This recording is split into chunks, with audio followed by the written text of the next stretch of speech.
Bom, eu gostaria, então, de compartilhar com vocês o que seria o ponto de partida da minha pesquisa de doutoramento, em que questões sobre o aspecto documental na dança provocam alguns questionamentos que, em algum lugar, cruzam com o tema desse colóquio.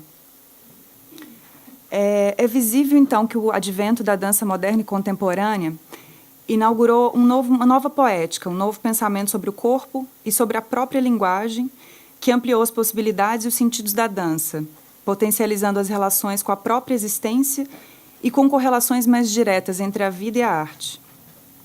Nessa transformação, é visível que um movimento, que aqui eu chamo de dança documental, tem se tornado uma prática cada vez mais recorrente em diversas sociedades.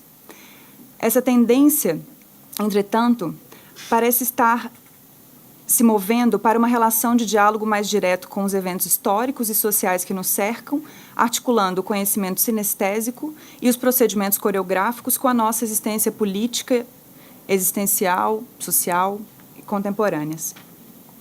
Em várias partes do mundo despontam práticas desse tipo de processo de dança. E aqui eu vou trazer alguns exemplos para a gente poder entender do que se trata esse conceito. Não está dando para ver, mas queria só compartilhar algumas imagens. Essa obra é Monument Zero, da coreógrafa Esther Salomon.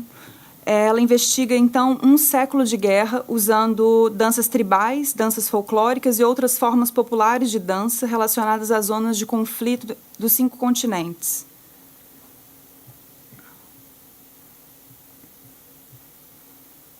Essa é uma outra obra de dança de Dorothy Munanieze, que é uma coreógrafa de origem nascida na Ruanda, mas que reside hoje na França, em que a coreógrafa ela cria um testemunho dançado de sua trágica experiência durante o genocídio de Ruanda. Esse espetáculo Poderia Ser Rosa, da Companhia de Dança do Palácio das Artes, foi inspirado na violência urbana, em especial no crescente número de mulheres assassinadas na região do anel rodoviário da cidade de Belo Horizonte. E a pesquisa coreográfica teve como suporte as notícias de jornais e os depoimentos de moradores da cidade. O grupo também brasileiro, Grupo Corpo, no seu último espetáculo, denominado Gira, vai a campo para pesquisar ritos de Umbanda, em especial a figura de Exu.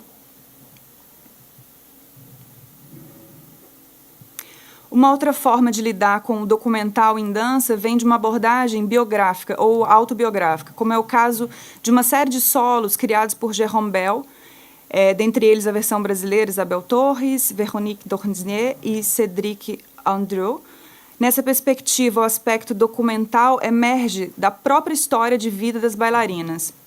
Pode-se considerar, então, que toda biografia seria o entrecruzamento do macro e da microhistória, e o encontro de tempos, do longo tempo geográfico e mental com o tempo médio das estruturas econômicas e sociais, do tempo curto dos eventos políticos com o curtíssimo tempo biológico da vida humana. Para Katz e Greiner, através da teoria do corpo-mídia, a autobiografia nunca é uma absolutamente pessoal, mas, ao contrário do senso comum, trata-se de uma instância compartilhada. Esse compartilhamento parte do pressuposto de que o corpo e o ambiente coevoluem em trocas constantes, em um fluxo inestancável. Lakoff e Johnson propõem pensarmos em um organismo ecológico, no qual o corpo é inseparável do seu ambiente e está permanentemente em processo de evolução com o meio natural e cultural que se encontra. Dessa forma, uma dança que se expressa enquanto autobiografia traz uma dimensão cultural e contextual de um grupo de pessoas, crenças e valores que não podem ser desconectados.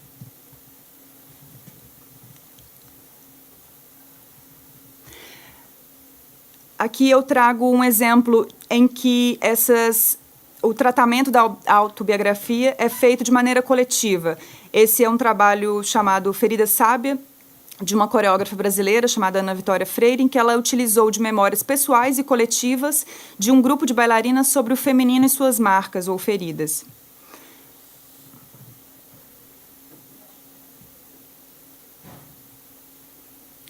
Amanhã é Outro Dia, de Angel Viana, também uma coreógrafa brasileira. É um solo autobiográfico em que a história da bailarina e coreógrafa é contada desde a infância até o momento, sobretudo até a chegada ao Rio de Janeiro, depois de ter passado por Minas Gerais e pela Bahia ao lado do marido Klaus Viana.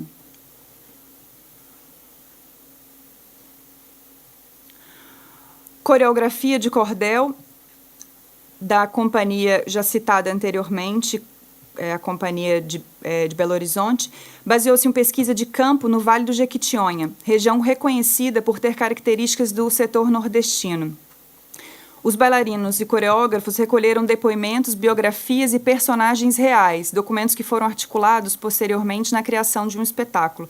Aqui eu queria mostrar rapidamente um vídeo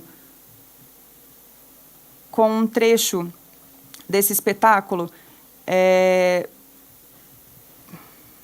que foi feito através de pesquisa de campo e do recolhimento, então, dessas personagens e dessa dramaturgia, então, em loco, em um lugar específico.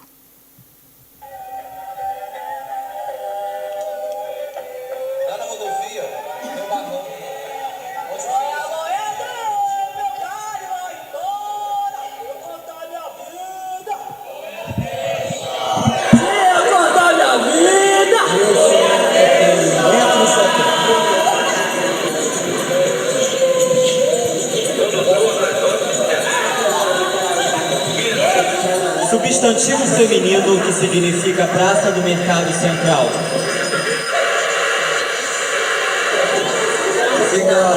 Fica umas 10 horas, Belo Horizonte. Senhor primeiro. Primeiro não sente nada.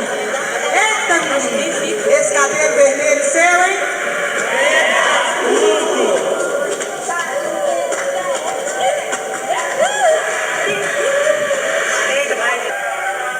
¿Tú quieres bailar?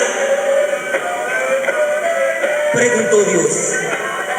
Enseguida encendió la luz y las cosas no tuvieron paz.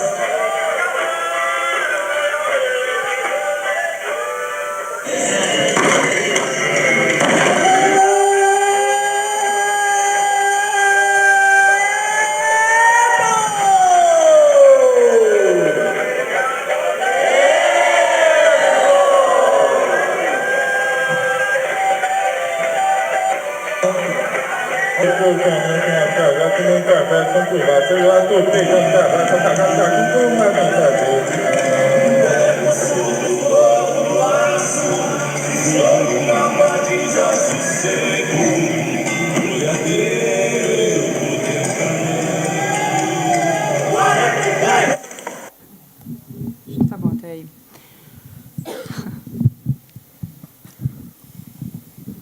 Então, aqui eu vou continuar as questões que não se restringiram ao título dessa intervenção.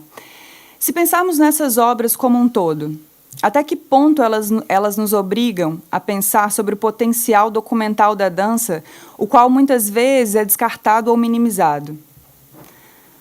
Não só essas obras dependem de fontes e materiais primários advindos do contexto histórico, econômico ou social, que podem ou não ser apresentados durante os espetáculos, mas também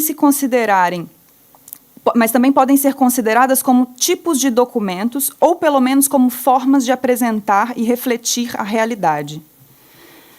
É possível considerar a dança documental como um conceito, um campo ou uma categoria? Existem peculiaridades dessa prática na dança em relação às outras linguagens? Não se pressupõe aqui que se possa falar de uma área com rígidos contornos, permeadas de definições estanques, mas de uma possibilidade de lugar destinado à reflexão. A proposição desse estudo e a procura do campo ocupado pelo que seria designado como dança documental está distante do levantamento de características para uma definição propulsória de rótulos, ou de uma criação de uma tipologia sistemática e ordenadora. Essa busca está direcionada para a localização de princípios que norteariam as produções em danças, que de algum modo se associam às práticas documentais em arte, a fim de encontrar o que as fundamenta, logo o fundamental nelas. A história oral e a história pública reconhecem que não apenas os historiadores são os únicos capazes de produzir um conhecimento histórico legítimo. A escrita da história pela arte não é uma historiografia científica, mas uma historiografia dialógica e de uma autoridade e de uma autoria compartilhada. Os espetáculos escolhidos, apesar de apresentarem métodos e escolhas diferentes, deixam sobressair algo em comum, uma ética, uma atitude afim entre seus projetos que, de certo modo, encenam historiografia.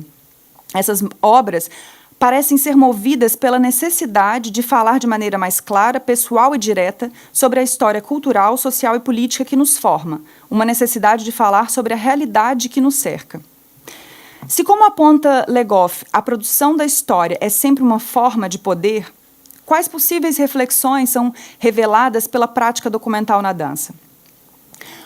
O gesto de tomar a palavra e criar historiografias sobre as realidades que nos cercam pode ser considerada uma atitude emancipatória? Várias criações artísticas da atualidade têm como característica, dentre outros fatores, a crescente tensão entre o real e o ficcional. Em áreas como, por exemplo, o audiovisual, as análises sobre essas investigações encontram-se bem mais avançadas, oferecendo material que se refere às peculiaridades do vídeo ou do cinema, mas também abarcam questões sobre o significado de documentar em arte. Na teoria presente da história do cinema, a palavra documentário está associada a um número enorme de filmes, que, por sua vez, apresentam métodos, técnicas e estilos com nítidas distinções entre si. No teatro também, algumas teorias avançaram no sentido de reconhecer na prática documental um campo de atuação. A noção de teatro documentário está atrelada a práticas de investigações nas quais o real é, de algum modo, indexado ou inserido na cena. As estratégias do teatro do real são muito diferentes entre si, mas guardam características comuns que os fazem ser reunidos em um mesmo grupo.